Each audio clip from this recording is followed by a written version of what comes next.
Sair um pouco da mediação, do direito, nós estamos no mês que é o mês da... O pessoal tem falado que é o, se não me engano, Setembro Amarelo, né? Setembro Amarelo. E é do suicídio.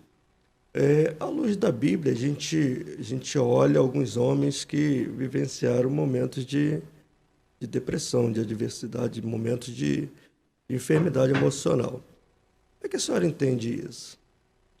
Então, a gente estava até conversando ali antes de começar o podcast, né? Que eu falei, o assunto acho que não é esse. Quando você me convidou, você perguntou sobre a questão do meu currículo e eu não me apresentei. Norli Meneghini Carline, moradora de Campo Grande. Minha mãe engravidou no Espírito Santo e eu fui nascer aqui. Nasci ali perto da Ébice, aqui na estrada, acho que é Avenida Cesário de Melo, né? Isso, olha aí o ponto, tá ajudando. E minha mãe começou a passar mal, a ambulância teve que parar e tiveram que fazer o parto ali. Eu nem esperei os 9 meses, na verdade nem esperei chegar no hospital, eu esperei os 9 meses, sim. Então, assim, eu tive depressão, e depressão, de fato, é uma doença constatada. E se você tem esses sintomas, que inclusive está aqui na Bíblia, né?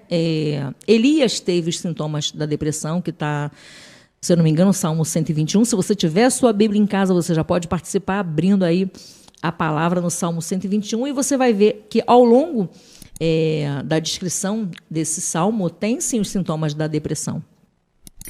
Então a depressão ela precisa de tratamento, há falhas sim, né? Eu não sou uma profissional, eu sou uma advogada, mas eu leio muito sobre isso, até porque quando eu comecei a ter depressão, na igreja, quando eu conversava com as pessoas, elas diziam que era espiritual.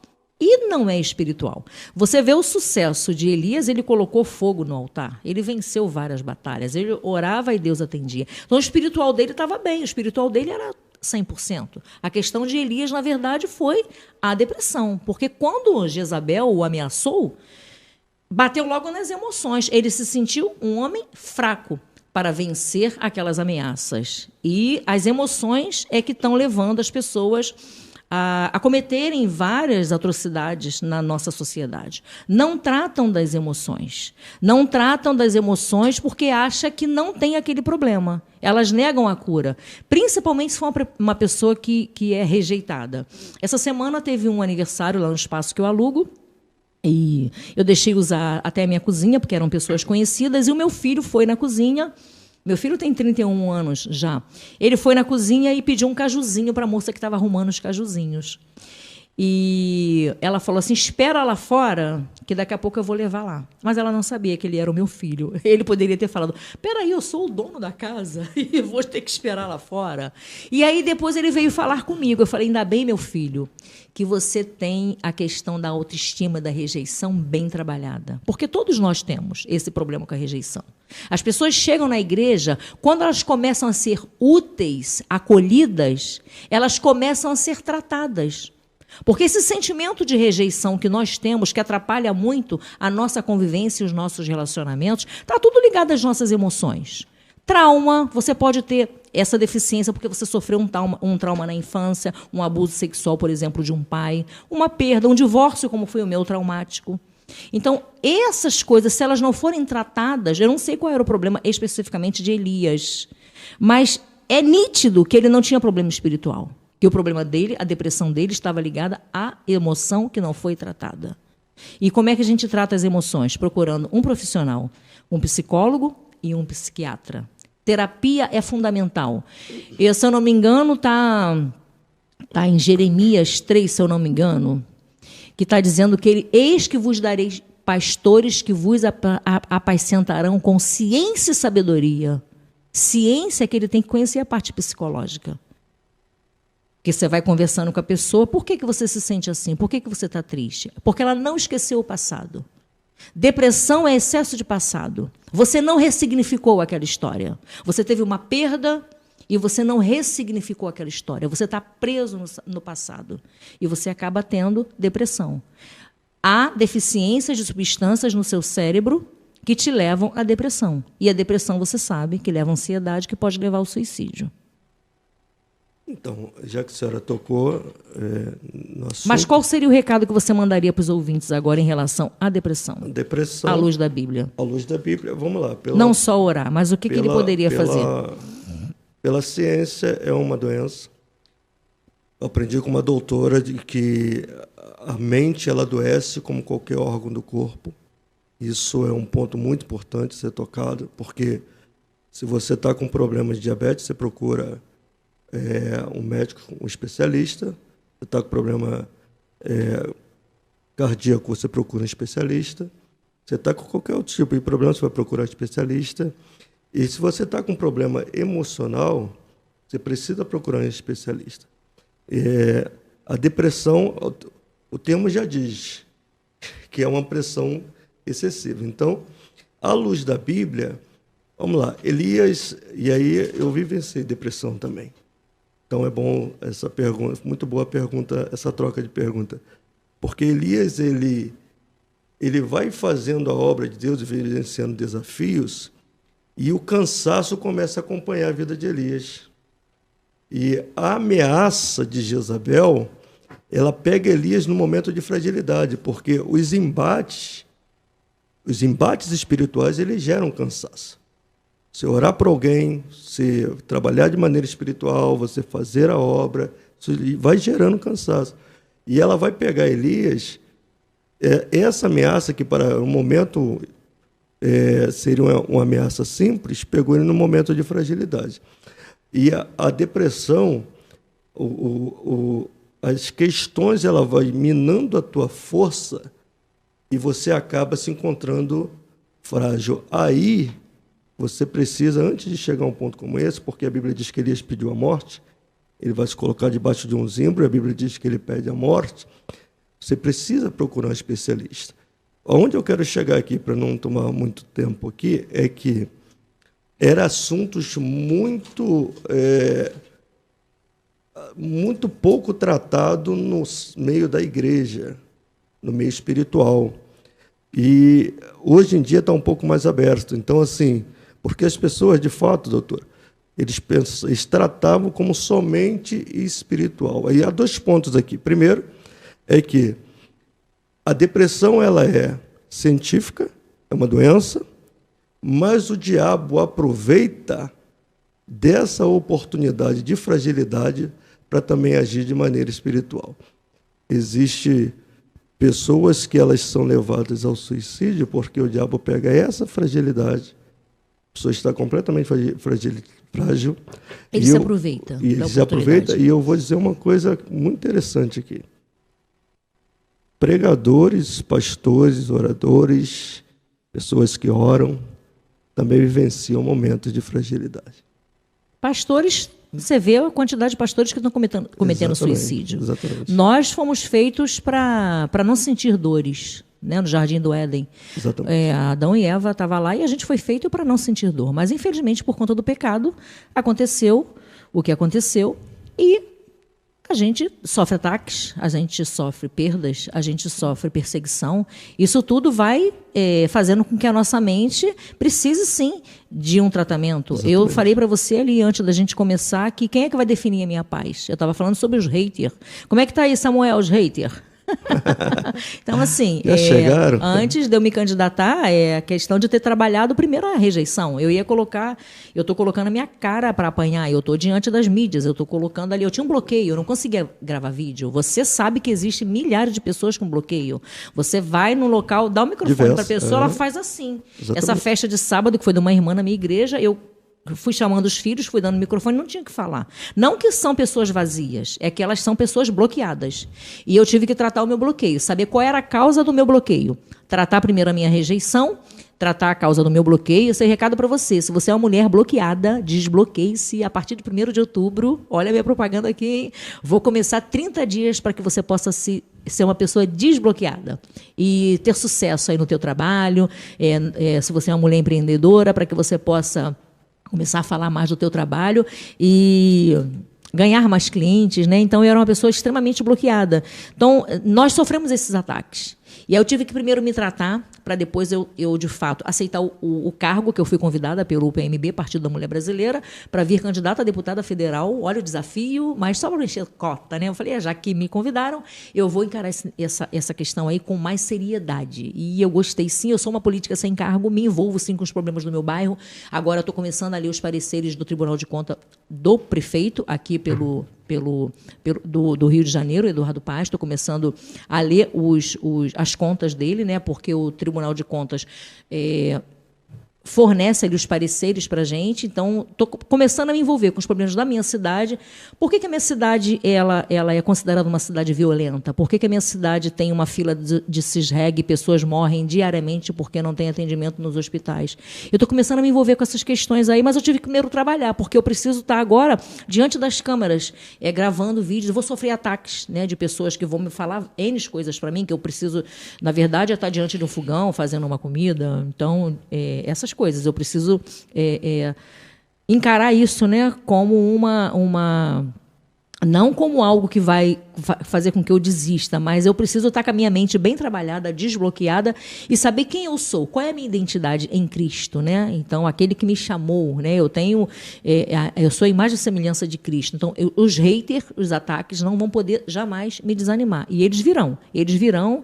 E se eu não estiver bem trabalhada, desbloqueada, se eu não estiver curada, eu não vou encarar isso. Muitas mulheres desistem de ser líderes por conta disso. Sim. Então, nós não fomos preparados para sentir dor. O problema é quando vem a dor, o que fazer.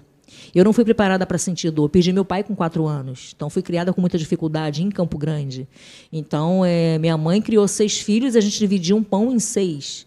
A gente só almoçava, não jantava. Então, eu tive que começar a dar aula em casa com 13 anos de idade, para que eu pudesse ganhar o meu dinheirinho e pagar a passagem para, com 14, 15, e fazer o ensino fundamental, pegar um ônibus, por exemplo. Então, assim, ressignificar a tua dor. E muitas pessoas falavam, para que você vai estudar? Você não vai chegar a lugar nenhum. Se estão falando isso para você, não é verdade. Deus, ele pega o improvável para fazer o provável. Então, Deus, ele sempre quer que você tenha aquilo que ele prometeu, vida e vida em abundância. Então, não acredite. Quem você é em Cristo, ouvinte, você é imagem e semelhança do Senhor. Você tem tudo para prosperar. Está tudo pronto para você. Inclusive a salvação, né? Então, não acredite nisso. Consequência, sempre é consequência do que você faz. Se você quer passar num concurso público, você tem que estudar, você faz a sua parte, Deus faz a parte dele. Se você quer, por exemplo, se casar, você ore. Se você quer ser uma boa esposa, você faz a sua parte. Então, assim, seguindo a Bíblia, não acreditando no que as pessoas falam para você. Os ataques virão, com certeza, as pessoas passam por perdas, mas a gente pode ressignificar tudo isso. Então, não acreditar. Então, há solução na Bíblia para tudo, e o que nós devemos, como cristãos, é fazer isso que a gente está fazendo aqui. É levar esperança para as pessoas, para que haja uma diminuição nos ataques que a sociedade sofre de pessoas loucas que invadem escolas, pessoas loucas que pegam o carro, agora esse artista foi atropelado, essas irresponsabilidades, e as pessoas falam, qual é a solução para o Brasil, para o Rio de Janeiro? É pregar o evangelho. Com a pessoa que nasceu de novo, ela não vai furtar mais. Você me perguntou ali antes de começar, quanto tempo você está na igreja? 20 anos. Mas quando é que você se converteu de fato? Quando é que eu nasci de novo de fato? Né? Eu nasci de uns 8 ou 9 anos para cá que eu falei, não foi isso? Mas como é que você tem certeza que você nasceu, se você perguntasse para mim? Como é que você tem certeza? Porque hoje eu deixei de fazer as coisas que eu fazia. Hoje eu não concordo mais com mentira. Quando a parte mente para abrir um processo, por exemplo, fala, com mentira eu não trabalho. Mas eu posso dizer que eu já estava ali há tanto tempo, entra com o Instituto aí do Uso Capião, nesse terreno que eu já estou aqui há 15 anos. Aí, não, você está há quanto tempo lá? Eu estou 8. E quando é uma questão criminal, você cometeu o mesmo crime? Você atirou mesmo naquela pessoa? Você deu chicotada mesmo lá na tua vizinha?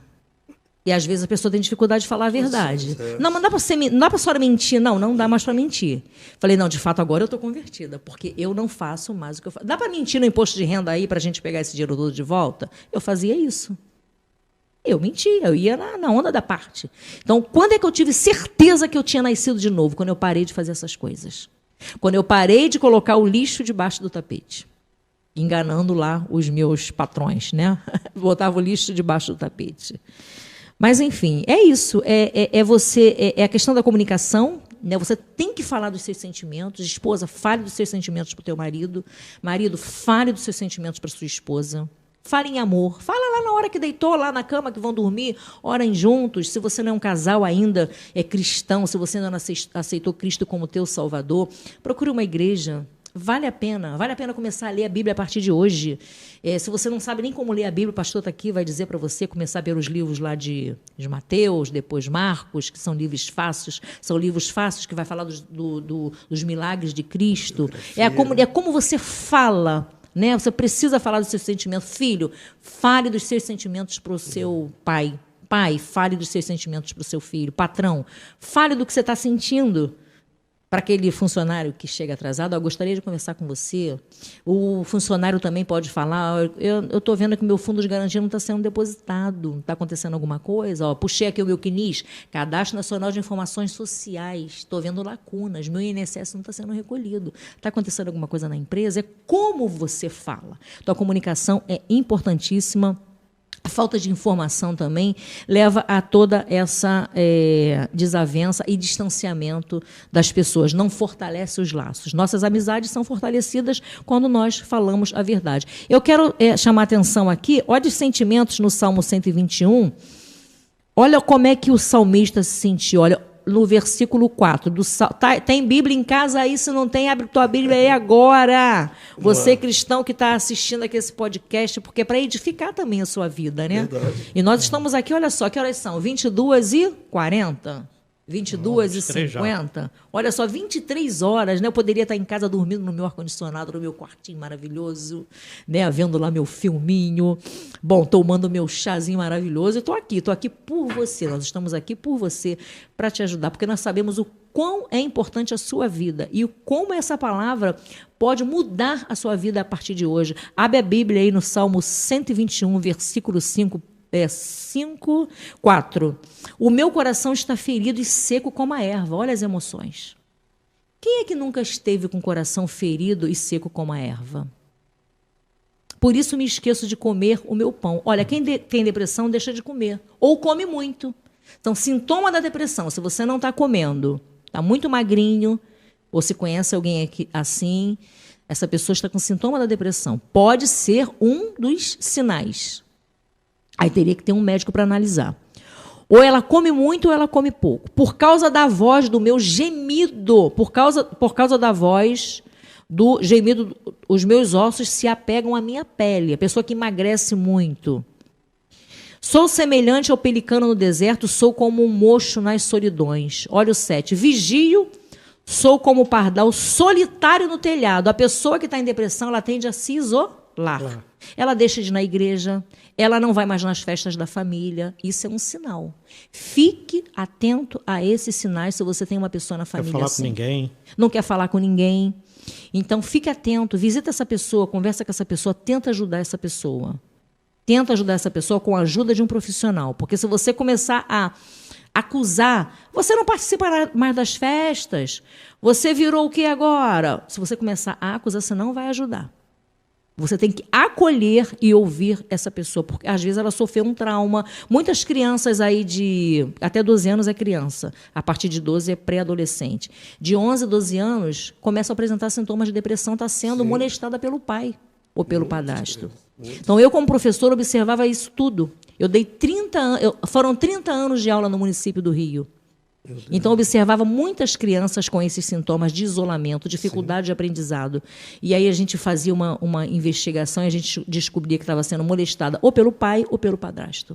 E a gente tinha que fazer a denúncia. Infelizmente, a gente tinha que denunciar. Porque pecado é uma coisa, crime é outro. Ele não estava cometendo só pecado, estava cometendo crime. E a gente precisa, sim, fechar a porta, chamar a polícia e falar: você está preso porque você está molestando essa criança. E isso não é fácil, tem que ter muita coragem. Então, os meus inimigos me afrontam todo dia. Os que se enfurecem contra mim têm jurado contra mim. Às vezes isso nem é verdade. Você está tendo uma visão daquilo que a sua mente, não, como você falou, eu trabalho na mente, né? Às vezes a sua mente não está sadia. E aí você começa a imaginar coisas. E aí você não dorme. Você entra no elevador, você fica com medo, a síndrome do pânico, por exemplo. Você acha que todo mundo está te olhando. Você acha que está todo mundo reparando em você alguma coisa. E aí você fica com o tal do bloqueio que eu falei. Você não consegue ir a público e falar. Você fica com medo de encarar as pessoas. Todo mundo para você não presta. É sempre todo mundo. A gente está em depressão, a culpa é sempre... A culpa é do meu pastor. Perdão, meu pastor. A culpa é do meu pastor. A culpa é daquela irmã da igreja que falou alguma coisa lá que eu não gostei. A culpa é sempre a culpa é do meu filho. A culpa é do meu esposo. Por isso que eu sou assim. A gente tende a colocar a culpa no outro. Por causa da tua ira, versículo 9... Pois tenho comido cinza como pão e misturado como lágrimas a minha bebida. Esse é sintoma de pessoas que estão com depressão. O salmista está descrevendo bem os sintomas aí, ó, Salmo 121, 10, versículo 10. Por causa da tua ira e da tua indignação, pois tu me levantaste e me arremessaste. Então, é interessante, né, essa questão, por isso que eu te falei, o profissional, tanto o psicólogo quanto o psiquiatra, quando eles são cristãos, quando eles conhecem os princípios e mandamentos bíblicos, eles não vão, eles podem até te sugerir coisas, mas eles não vão dizer para você assim, como disseram para mim quando eu tinha 18 anos, faz aquilo que te faz feliz. Aí eu tinha 3 namorados, que aquilo me fazia feliz. 3 namorados, 18 anos, era uma criança ainda naquela época, ó, vão saber a minha idade aí. Então, assim, era uma confusão, eu marcava com um e falava, o meu irmão, vai lá e diz polícia que eu não vou poder ir não, porque eu vou na festa com o outro e o outro vai estar lá olhando. Então, isso aí foi gerando um grande conflito, que às vezes era até uma coisa não muito séria, mas, de qualquer forma, você está tendo ali uma conversa, você está sugando, você está trocando energia com aquelas pessoas. E aí você vai repetindo esse padrão... E vai vendo que não é bem por aí. Porque aí vai começando a vir problemas. Porque eu comecei a fazer terapia, eu acho que eu tinha uns 16 anos, mais ou menos, mais por conta da perda do meu pai. Porque eu não sabia o porquê que eu era tão proativa. O porquê que tudo tinha que ser do meu jeito. E porquê que eu era mandona. E porquê que eu tinha que liderar. E porquê que eu brigava tanto na escola.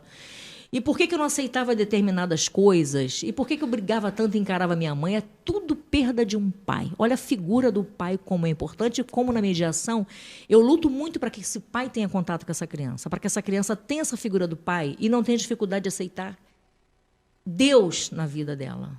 A senhora fez terapia por quanto tempo? Eu fiz terapia por 4 anos. Sim. Nessa época, de 16 a 20. E depois da minha separação, aos 38 anos, eu fiz terapia também por 6 anos. Que, na verdade, é psicanálise, né? Para que eu pudesse me conhecer. Quem é a Norli? Qual é a minha identidade? E fui fazer terapia com Paulo César Pereira, que ele dá o curso de saúde emocional. Um abraço, pastor psicólogo. Eu coordeno o curso dele, se você quiser colocar na sua igreja. Eu coordeno o curso dele, já teve uma turma na primeira igreja batista de Campo Grande, e agora ele está dando aula online.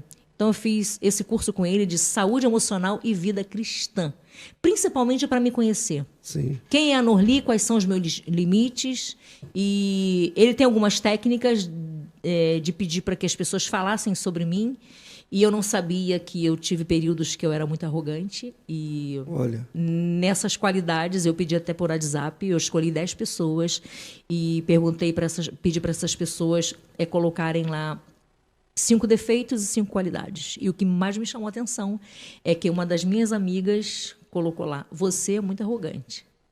E aí eu fui perguntar para ele, por que ela falou isso? Que às vezes a gente e nem sabe, sim, né? Sim. Mas é a forma sincera, porque eu sou de origem italiana, então a forma sincera e firme de falar. E eu tinha mania de falar verdade em tudo. E ele falou para mim assim, olha, se você quiser ter bons relacionamentos, há coisas que você pode pensar, você não pode falar. E as pessoas... creio muito que você tem que falar tudo, né? Eu falo tudo que eu penso. Eu era assim. E aí eu afastava muitas pessoas de mim. Por isso que ela viu essa arrogância. Porque eu falei uma determinada coisa para ela que ela... Nossa, que arrogância. Então, assim, não é bem assim você falar tudo que pensa. Você pode pensar... Olha o recado para você, ouvinte. Podcast do aprendizado. E do sermão. Você pode pensar, mas você não pode falar. Imagina você falar para sua esposa, nossa, você está gorda. Não se fala isso. Você pode falar isso de outra forma. Olha, eu estou pagando uma academia, estou indo lá para caminhar, você quer ir comigo? Né? Você está chamando ela ali, mas imagina você falar isso, né? Quantas vezes eu falei, nossa, você está gorda? Já falei isso várias vezes.